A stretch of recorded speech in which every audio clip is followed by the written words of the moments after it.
نکاح میں جتنی سادگی آپ برتیں گے انشاءاللہ وہ نکاح برکت والا ہوگا۔ آج آپ دیکھیے ماشاءاللہ جتنی سادگی آپ برت سکتے ہیں، دولہا صاحب آپ کے سامنے موجود ہے ماشاءاللہ، نہ صحرا ہے اور ہم سمجھتے ہیں نہ سونے کی کوئی انگوٹھی ہے، نہ آپ کے ہاتھوں میں مہندی ہے۔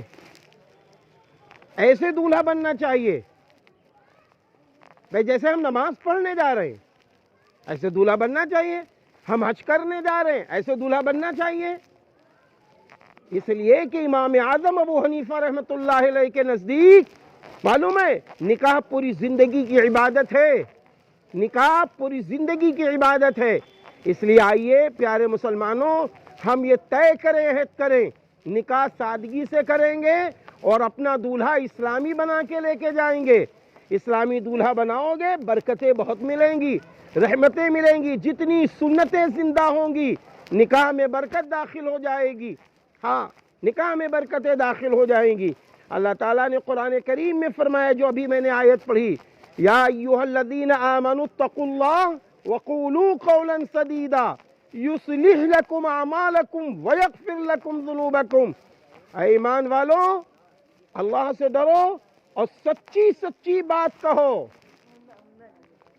سیدھی سیدھی بات کہو، اللہ تمہارے اعمال کو درست کر دے گا اور تمہارے گناہوں کو معاف کر دے گا۔ تو پتہ یہ چلا کہ نکاح یہ ایک عظیم الشان محفل ہے۔ آج نکاح میں ہم لوگوں نے یہ فیصلہ لیا ہے کہ نکاح میں جو چاہو وہ کرو، نہیں، یہ تو غیروں کا طریقہ ہے۔ اسلامی طریقہ یہ ہے کہ نکاح ایسا ہی کرو جیسے مسجد میں نماز پڑھنے جا رہے ہیں، ایسے نکاح ہونا چاہیے۔ اس نکاح میں برکت ہے کیونکہ نکاح کے ذریعے ایک خاندان وجود میں آتا ہے، نکاح کے ذریعے ایک نسل وجود میں آتی ہے۔ آپ دیکھیں نا، ادھر نکاح ہوا، ادھر اللہ تعالیٰ نے 1-1.5 سال کے اندر دولہا کو باپ بنا دیا اور دلہن کو ماں بنا دیا، ایک خاندان وجود میں آ گیا۔ نکاح اس کے لیے ہوتا ہے خاندان وجود میں آئے، ایمانی چیزیں وجود میں آئیں، اسلامی چیزیں وجود میں آئیں۔ بہرحال بات لمبی ہو رہی ہے، اللہ تعالی ہم سب کی آمد کو قبول فرمائے، ہم سب کی حاضری کو قبول فرمائے۔